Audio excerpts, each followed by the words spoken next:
தண்டனை காட்சி வழி, காட்சியின் தண்டனை காதல் வழி, கண்களின் தண்டனை காட்சி வழி, காட்சியின் தண்டனை காதல் வழி, காதலின் தண்டனை கடவுள் வழி.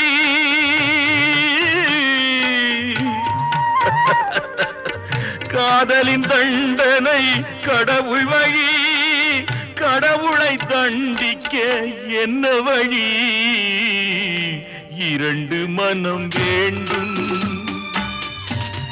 இறைவனிடம் கேட்பேன். நினைத்து வாழ ஒன்று, மறந்து வாழ ஒன்று, இரண்டு மனம்